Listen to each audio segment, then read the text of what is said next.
প্রিয় দর্শক, সাদাসিধে কথায় স্বাগতম। আমি তানভীর তারেক, সবার উপরে শান্তি বর্ষিত হোক। আসসালামু আলাইকুম। আমি সাধারণত সমকালীন বিষয় নিয়ে আমার ভাবনা বোধগুলো তুলে ধরার চেষ্টা করি। আজকেও তেমন একটি বিষয় নিয়ে কথা বলবো শিল্পী, সাহিত্যিক বা আমরা যারা সৃজনশীল চর্চায় নিয়োজিত থাকি তাদের মূল জায়গাটা কি। মূল জায়গাটা নিজস্ব ভাববোধ এবং দেশ, সমাজ, কাল নিয়ে একটা ভাবনার প্রতিফলন দেয়া, তার লেখালেখি, অভিনয়, নির্মাণ বা তার যে কোনো কলার সাথে। এই বিষয়গুলো কিন্তু খুব সহজ না এই অর্থে যে আপনি যখন এই কাজগুলো করবেন সেই কাজগুলো করার ক্ষেত্রে কতটা সাপোর্টিভ আপনার রাষ্ট্র, কতটা সাপোর্টিভ আপনার সমাজ, কতটা সাপোর্টিভ আপনার পরিবার। কোন একটা পরিবার কখনোই শুরুতে তার বাবা মার স্বপ্নের জায়গায় থাকে না ছেলেটি একদিন খুব বিখ্যাত মিউজিশিয়ান হবে, থাকে না ছেলেটি একদিন বিখ্যাত নায়ক হবে কিংবা বিখ্যাত নির্মাতা হবে। সেই ভাবনাগুলো আমাদের এই সাবকন্টিনেন্টের অধিকাংশ বলতে 99.99% ফ্যামিলিতে থাকে না। সো এই জায়গায় যখন একজন মানুষ নিয়োজিত হয়, নিবেদিত থাকেন, তখন তার প্রতি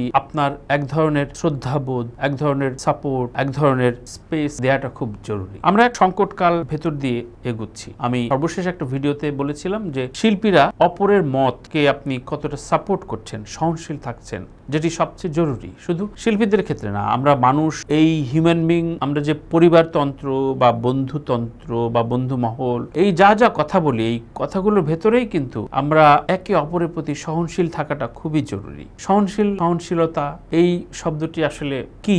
নিশ্চয়ই ডিকশনারি খুলে আপনি, আমি সবাই বুঝতে পারি, কিন্তু এর গূঢ়ার্থ আসলে কি? অর্থাৎ আপনি আপনার ভেতরটা, আপনার অন্তরটা অন্যের প্রতি সফট থাকবে, নরম থাকবে। আপনি অন্যের রাগকে প্রশমিত করার চেষ্টা করবেন। আপনি অন্যের কথাকে সাপোর্ট না দেন, আপনি অন্যের কথাকে শুনবার চেষ্টা করবেন। তো সেই জায়গাতে আমি বলার চেষ্টা করেছি যে শিল্পী সমাজকে বা আমরা আমাদের এই সোসাইটিকে বিশৃঙ্খল তখনই করে দিই যখন একজন আরেকজনের কথা শুনতে চায় না, যখন একজন আরেকজনের উপরে চড়াও হতে চায় না, তুমি ভুল বলেছো, আমি ঠিক। আবার অপর পক্ষ বলছে না, আমারটাই মানতে হবে, আমারটা না মানলে তুমি নষ্ট, তুমি সমাজ বিচ্যুত হবে। তো এই থেকে এই সব বিষয়গুলো নিয়ে কিন্তু আমাদের এই সোসাইটি বিচ্ছিন্ন। দেখেন, আজকে গত প্রায় 8-10 দিন দেশের এই পরিস্থিতিতে আমরা কিন্তু বিভিন্ন সমাজ, মানে সেটা বাস মালিক সমিতি হোক বা যে কোনো শ্রমজীবী সংগঠনের কিন্তু এক ধরনের একাত্ম মনোভাব আমরা পেয়েছি। কি পেয়েছি? যে তারা এই সমাজে এই ক্রাইসিস থেকে বাঁচতে চায় এবং এই ক্রাইসিস থেকে উত্তরণ চায়। শিল্পীরা কি চায় না? তাদের কি ভাত কাপড় দরকার হয় না? অবশ্যই দরকার হয়, কিন্তু তারা দ্বিধাগ্রস্ত। কারণ এই শিল্পীদের বিভিন্ন সময়ে বিভিন্ন রাজনৈতিক দল, একাধিক রাজনৈতিক দল কিন্তু ব্যবহার করেন কোন অর্থে? তাদের এই ফেম, তাদের এই কথাবার্তা, বিভিন্ন রকম পোস্ট থেকে অনেক রকম মোটিভেট হওয়া, এগুলো নিয়ে অনেক রকম কথা উঠছে, কিন্তু দিন শেষে প্রত্যেক শিল্পীকে তো চলতে হয়। আজকে আমি কথাগুলো একটু এলোমেলো বলবো, তবু বলতে চাইবো, বলার ইচ্ছা, অভিপ্রায় রাখি যে দেখেন, গত 8 থেকে 10 বছর ধরে আমাদের এই দেশে, আমার দেশে প্রায় 200 থেকে 250 পরিবার, শিল্পী পরিবার দেশ ছেড়েছেন।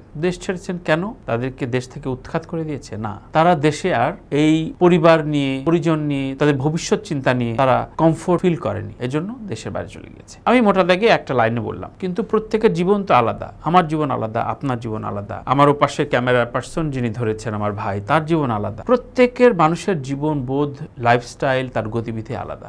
যার অবস্থান থেকে এই সিদ্ধান্তগুলো নিয়েছেন। কিন্তু শিল্পী সমাজ, শিল্পী, কণ্ঠশিল্পী হোক, অভিনয় শিল্পী হোক, চিত্রশিল্পী হোক, নির্মাতা হোক, একজন শিক্ষক হোক, সৃজনশীল নির্মাতা হোক বা যে কোনো প্রযোজক হোক, তাদের লাইফস্টাইল তো আসলে ওই যে প্রথমে যেটা বললাম, তারা তো আলাদা। তারা তো এই সমাজের এই বন্ডিং এর, এই স্বপ্নের জায়গা থেকে বিচ্যুত। অর্থাৎ শুরুতে আপনি জন্মের পর থেকেই আপনি এক ধরনের ব্যতিক্রম চিন্তা ভাবনা থেকে বেড়ে উঠছেন। আপনি কারিকুলাম শিখবেন, পাশাপাশি আপনাকে পড়তে হবে, কারণ একটা চাকরি পেতে হবে। আজকে যেই সংকটগুলো নিয়ে আমরা কথা বলছি, কোটা বা চাকরি হওয়া না হওয়া নিয়ে, সাম্য বা বৈষম্যের গল্প, তো এই বৈষম্যের গল্পে তো আসলে কখনো শিল্পীদের কথা চিন্তাই করা হয় না।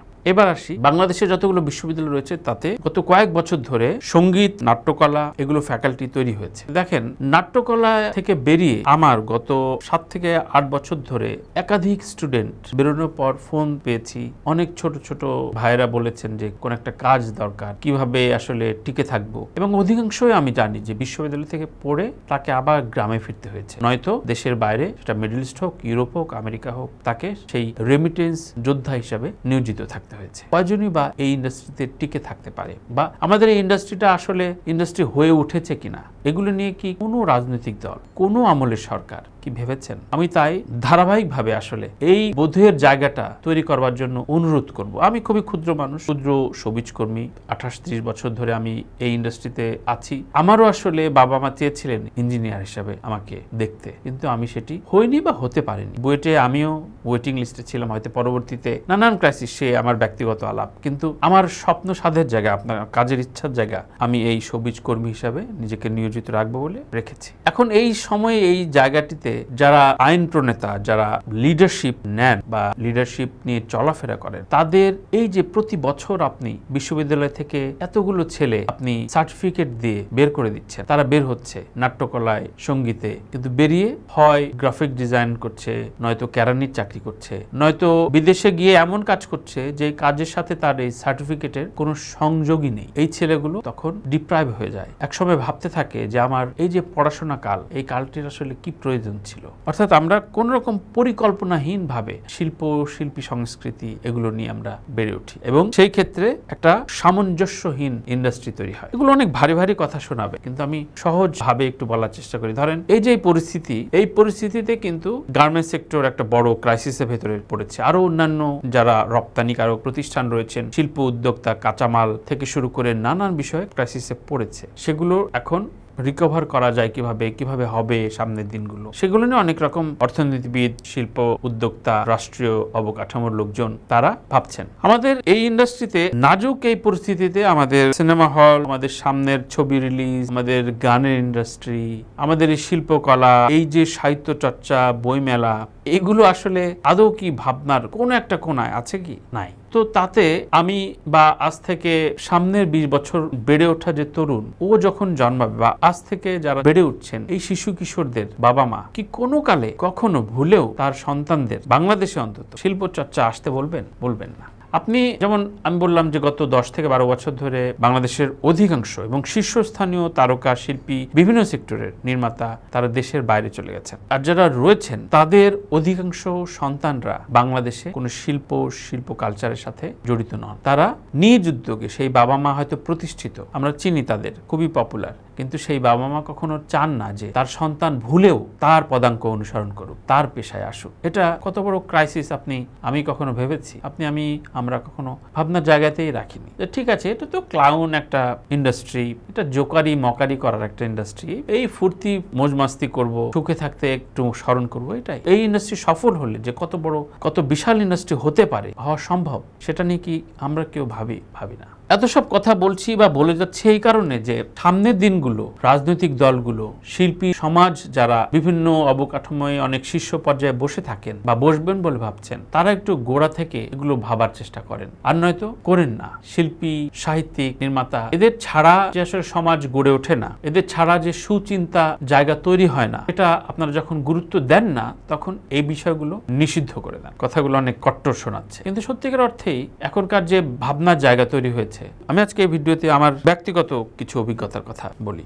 গত 10 থেকে 12 দিন হলো ইউরোপে, আমেরিকায় যারা চলে যাওয়ার চিন্তা ভাবনা করেন, তাদের বেশ কিছু কনসালটেন্ট রয়েছে বাংলাদেশে। তারাও শিল্পী এবং তারা শিল্পীদের ভেতরেই বেশ কজন। তাদের কাছে কি পরিমাণ ফাইল জমা হয়েছে আপনি চিন্তাও করতে পারবেন না। মাত্র 2 সপ্তাহের ঘটনা। এই গত 8 থেকে 10 দিনে সঙ্গীত শিল্পী, নির্মাতা, অভিনয় শিল্পী যারা যেভাবে পারছেন ইমিগ্রেশন কনসালটেন্সি নিয়ে দেশের বাইরে চলে যাওয়ার জন্য নক করছেন। সত্যি বলছি, আমি সঙ্গত কারণেই সেই প্রতিষ্ঠান বা কনসালটেন্সি ফার্মের নাম বলছি না। আমরা শিল্পী সমাজের অনেকেই চিনি এবং তিনি নিজেই অবাক হয়ে আমাকে বললেন যে ভাই, আপনি তো কথা বলছেন বেশ কিছু বিষয় নিয়ে, কিন্তু আপনি জানেন এর সংখ্যা কত? দেখেন, সামাজিকভাবে বা পেশার জায়গায় যখন অনিশ্চয়তায় পড়ে, তখনই মানুষ দেশ ছাড়তে চায়। মানুষ এমনি ছাড়তে চায় না। আমার প্রিয় নিঃশ্বাসের জায়গা, আমার প্রিয় ঢাকা শহর, আমার প্রিয় মফস্বল, আমি যেখানে জন্মেছি, আমার প্রিয় সেই জায়গা, এসব জায়গার প্রতি যে টান, আমার বাবা মা, নানা নানি, মামা, খালা, চাচা, ফুপু, এদের সাথে ঝগড়া বিবাদ এই করার যে আনন্দ, সেই আনন্দ ছেড়ে কেউ কোনোদিনই বাইরে যেতে চায় না। অনেক ভাবে বলবেন যে দারুণ লাইফস্টাইল, ছেলে মেয়েদের ভবিষ্যৎ, এগুলো সত্যিকার অর্থেই অনেকাংশেই ফেক কথা। কারণ দেশে ওই কমফোর্টের, বিদেশি কমফোর্টের মিনিমামও যদি নিজের দেশে পায়, তাহলে সেই মানুষটি, সেই তারকা, সেই শিল্পী, সেই সংস্কৃতি কর্মী যেতে চাইবেন না। রাষ্ট্র শিল্পীদের লালন করে না। অথচ সেখানে সেই শিল্পীরা যখন অনেক ক্রাইসিসে এই স্বাভাবিক বোধগুলো নিয়ে না ভাবেন, বিশ্ববিদ্যালয় থেকে ছাত্ররা বেরোচ্ছে শিল্প চর্চার সার্টিফিকেট নিয়ে, কাজ পাচ্ছে না। যারা কাজ পাচ্ছে তারা বেড়ে উঠছে নিজের স্ট্রাগল নিয়ে, অনেক কষ্ট নিয়ে, বাসা ভাড়া পায় না শুরুর দিকে। যারা একজন মিউজিশিয়ান, একজন উঠতি অভিনেত্রী, অভিনয় শিল্পী, তাদের কেউই এখন অবধি কেউই বাসা ভাড়া দিতে চায় না। কোন বাড়িওয়ালা যখন জিজ্ঞাসা করে তুমি কি করো, এই ভাইয়া এখন আমি টুকটাক কম্পোজিশন করছি কিংবা অভিনয় করছি, 3-4টা নাটক বেরিয়েছে, এরকম পরিচয় দিয়ে কোন বাড়িওয়ালা তাকে ভাড়া দেবেন আমি তাদের দেখতে চাই। আমি বাজে লেগে বলছি, কারণ আমি নিজে এগুলোর ভুক্তভোগী। সেটাও আজ থেকে প্রায় বাসা ভাড়া 25 বছর আগের কথা বলছি, এখনো তাই। এই যে ছেলেপেলেদের অনিশ্চয়তা, স্ট্রাগলের ভেতর দিয়ে অনেক মিথ্যা কথা বলে বাসাতে বাড়ি থেকে মাকে নিয়ে এসে, কারণ সে শিল্পী, কারণ সে অন্য কিছু হতে চায়নি, কারণ সে একজন সঙ্গীত শিল্পী হতে চেয়েছে, অভিনয় করে থাকতে চেয়েছে, নির্মাতা হতে চেয়েছে, সাহিত্যিক হতে চেয়েছে এই দেশে। এগুলো নিয়ে কি কেউ কোনো নেতা ভাবেন? বা আমাদের শিল্পী সমাজে যে নেতাগুলো রয়েছেন, বড় বড় অনেক কি বলি শব্দটা হাইকমান্ডদের সাথে ওঠাবসা করেন, যখন যে সরকার, যে রাজনৈতিক দল আসেন না কেন। ভাই, মোটা দাগে শিল্পীদের আসলে কোনো দল থাকে না। শিল্পীদের থাকে দেশের প্রতি মায়া, নিজের শিল্প চর্চা, সৃজনশীলতার স্বাধীনতা, এটুকুই চায় শিল্পীরা। এখন সেখানে কেউ কেউ হয়তো রাজনৈতিক অনুকম্পা পান, কেউ কেউ হয়তো রুলিং পার্টির কারো ডাকে সম্মানিত বোধ করেন, তাই ছুটে যান। অথচ যে কোনো বৈতরণীতে, যে কোনো পলিটিক্যাল বিষয়ে আপনি সাদা কালো করে ফেলেন। বড় বড় রাজনৈতিক দল, মাঝারি রাজনৈতিক দল আপনার ভাগ করে ফেলেন সাথে সাথে। ও অমুক দলের, ওকে ওই কাজ দিব না, ও অমুক দলের, ওকে বেশি কাজ দিব, আবার পাশা পাল্টালো, আবারও সেই একইভাবে একঘরে করে ফেলেন। ছোট্ট একটা ইন্ডাস্ট্রি, এই শিল্প চর্চা করে ছাত্ররা কাজ করে যখন প্রতিষ্ঠিত হচ্ছে, তখন আরো এক হতাশার ভেতরে পড়ছে। তখন ভাবছে যে আমি এই স্ট্রাগল করছি, আমার ছেলে পেলে জীবনেও এই শিল্প চর্চায় রাখতে দেব না, আমি কবে দেশ ছেড়ে পালাবো সেই চিন্তায় থাকি। তো এই যদি ভাবনার জায়গা হয়, এই যদি 50-60 বছর, 50-55 বছরের একটা বাংলাদেশের ম্যাচিউরিটি হয় আমাদের শিল্প সংস্কৃতির, তাহলে আমরা কোথায় এগুলাম? এগুলো নিয়ে ভাবেন। আমি সাদাসিধে কথায় এর আগের পর্বে বলেছি, আজকেও বলেছি, এগুলো নিয়ে ভাবনার জায়গা তৈরি করা উচিত। সেটা কিভাবে সম্ভব, কিভাবে হলে একটা সুন্দর সোসাইটি গড়ে উঠবে, একটা ভাবনার জায়গা তৈরি হবে, সেগুলো নিয়ে ভাবাটা খুব জরুরি। আর নয়তো বিশ্ববিদ্যালয়গুলো থেকে এই ফ্যাকাল্টিগুলো চিরতরে বন্ধ করে দেন। ইন্ডাস্ট্রি থেকে শিল্প চর্চার যে সকল অ্যাওয়ার্ড, যে সকল জাতীয় চলচ্চিত্র পুরস্কার, অমুক তমুক, এইসব মোহগুলো বন্ধ করে দেন। কারণ একজন মানুষ আসলে তার সিকিউরিটি চায়, তার পরিবার, তার সন্তান নিয়ে বেঁচে থাকার একটা স্বাভাবিক ঘুম চায়।